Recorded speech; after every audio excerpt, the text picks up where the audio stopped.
Allah melarang kita kagum ketika melihat hartanya manusia. Coba buka surat At-Taubah ayat 55. Ini Allah larang kita untuk kagum melihat hartanya orang jika dia nggak beriman sama Allah. Jika dia nggak bertakwa sama Allah, nggak boleh kita kagum. Allah berfirman, "Fala tu'jibuka amwaluhum wala auladuhum." Allah berfirman, Anda tuh nggak boleh kagum terhadap harta-harta mereka dan anak-anak mereka. Nggak boleh kagum. Innama yuridullahu liyu'adzibahum biha fil hayatid dunya. Kenapa? Karena sejatinya Allah kasih mereka harta untuk mengadab mereka di dunia. Wa tazhaqu anfusuhum wa hum kafirun. Dan untuk membuat jiwa mereka hancur dalam kondisi mereka nggak beriman kepada Allah. Ya Allah, lihat Bu, lihat bapak-bapak sekalian, Allah larang kita untuk kagum melihat fasilitas dunia yang dimiliki oleh seseorang jika dia nggak bertakwa kepada Allah, jika dia nggak beriman sama Allah Subhanahu wa Ta'ala. Fala tu'jibuka amwaluhum, nggak boleh Anda kagum, nggak boleh, nggak diperbolehkan gitu. Ada Ferrari, teman parkir, nggak boleh kagum bapak-bapak, ibu, teman-teman sekalian, nggak boleh. Ibu-ibu juga, ada teman arisan pakai tas Hermes, nggak boleh kagum, nggak boleh. Iya, nggak boleh itu. Ya, aku sih kalau Hermes enggak, LV Pak Ustadz, LV juga nggak boleh, nggak boleh, nggak boleh. Ini larangannya hadirin. Melihat interior rumah seseorang bengong, nggak boleh. Allah yang lan fala tu'jibuka amwaluhum, nggak boleh Anda kagum. Kenapa? Karena kalau mereka nggak bertakwa sama Allah, itu harta Allah kasih ke mereka liyu'adzibahum biha fil hayatid dunya, untuk menyiksa mereka di dunia. Mereka nggak tenang. Harta itu kan ujian. Setuju nggak hadirin? Antum yakin nggak nih harta ujian? Oke. Jadi harta itu ujian nggak? Ujian. Berarti iPhone X ujian apa nggak? Kalau ngelihat orang tertimpa ujian, kagum apa enggak? Kan mulai ragu-ragu, baru dikasih iPhone X. Kan harta ujian. Ujian itu hadirin yang dirahmati oleh Allah. Semua ujian. Dan kalau nggak beriman, harta itu akan menyiksa dia. Nggak akan buat dia tenang. Akan buat dia gelisah.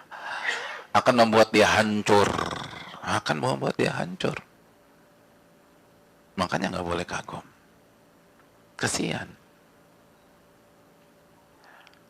Hadirin yang dirahmati oleh Allah. Dan fana, kata Allah. Fana. Dunia itu fana. Sementara. Oke, kita dikasih kekayaan. Berapa tahun sih? 100 tahun? Enggak. Kalau umur kita 100 tahun, kita nikmatin 100 tahun? Enggak juga. Kita nggak usah bicara muluk-muluk deh.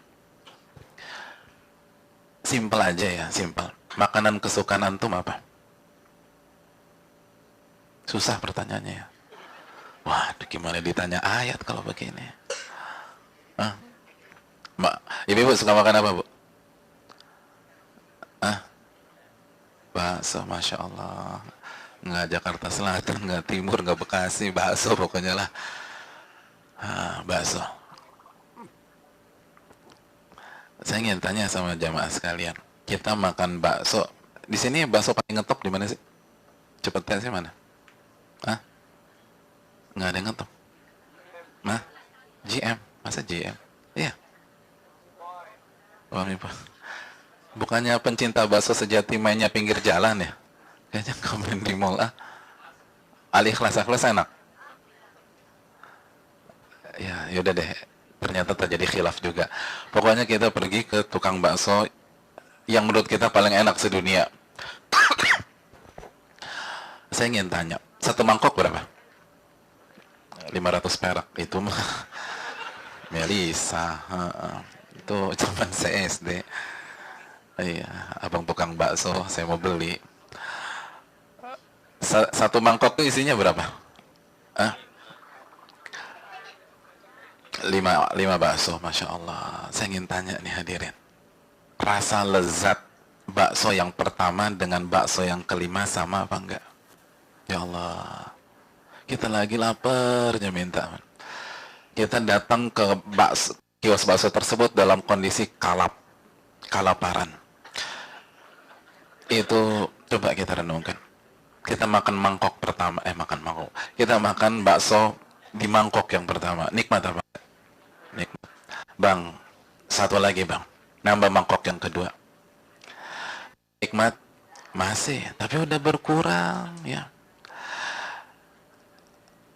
Mbak, tambah lagi mbak. Aduh, gue yang bayarin. Ya udah deh. Mangkok yang ketiga masih nikmat gak? Mangkok yang keempat, mangkok yang kelima, muntah. Padahal 20 menit yang lalu sebelum kita masuk tuh kios bakso, itu cita-cita kita pada hari itu makan bakso yang udah lama kita nggak cicipi sebelumnya. Padahal baksonya sama, racikannya sama, nggak ada bedanya, micinnya sama, nggak ada bedanya tuh. Lihat tuh, itu fananya dunia loh, itu fananya dunia. Lagi pengen makan ketoprak, pergi ke Ciragil, mesen wen. Oke, piring yang kedua, aduh, piring yang ketiga, piring yang keempat, muntah. Udah nggak ada nikmatnya nih. Padahal sama tuh tesnya. Itu sederhana bagaimana fananya dunia. Fananya dunia tuh begitu. Cepet gitu loh. Manisnya itu cepet hilang. Padahal nafsunya tuh minta ampun. Ibu-ibu ketika ngabuburit, lihat risol, beli risol. Melihat pastel beli. Lalu cakwe. Begitu Allahu Akbar. Yang dimakan apa? 3 korma juga. Yang lain nggak kemakan. Hilang tuh. Daya magisnya hilang. Kan udah punya. Begitu punya rumah, dapat lahan yang luas, nafsu buat kolam berenang. Masya Allah. Nafsu buat kolam berenang. Perdana tuh bulan pertama masih oke tuh. Ya ada gitu loh. Bulan kedua, udah paling 6 bulan aja tuh kolam berenang. Habis itu jadi pajangan. Nggak dipakai lagi. Coba, dari yang punya kolam berenang, berapa persen yang istiqomah? Kita nggak usah bicara gaya kupu-kupu nih. Gaya batu aja lah. Ya Allah, minim tuh. Mayoritas teman saya yang rumahnya punya kolam berenang nggak kepake udah.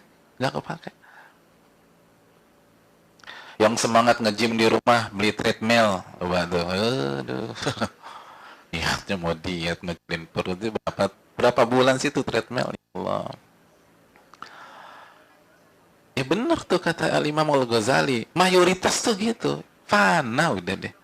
Tapi nafsunya minta ampun. Iya kan? Pergi ke butik, ngelihat gamis atau ngelihat baju, depan beli aja. Dipakai, belum tentu dipakai. Gitu loh. Paling setahun 2 kali pakai tuh baju. Gitu loh. Habis itu udah lupa tuh. Lupa. Kenapa nggak ada kelezatan? Teman beli mobil sport, beli juga mobil sport. Teman beli mobil off-road yang 4 wheel, beli yang 4 wheel. Touringnya berapa kali sih? Paling berapa kali aja. Udah bisa nggak kepake. Yang panasin siapa? Driver di rumah main. Pokoknya yang nikmatin mereka udah. Gitu loh. Ada teman beli villa juga. Kayak kolam berenang lah. Harus ada gymnya, beli gymnya, Masya Allah. Yang langsing siapa? Bibi, karena bibi yang berenang. saya sama Mang Unceng, karena dia yang fitness, yang sukses mah dia, kita one pack aja dari dulu. Udah terlupa sudah. Mayoritas, nggak semua gitu, nggak semua. Gitu. Kalau di sini mah enggak lah, nggak beda ya.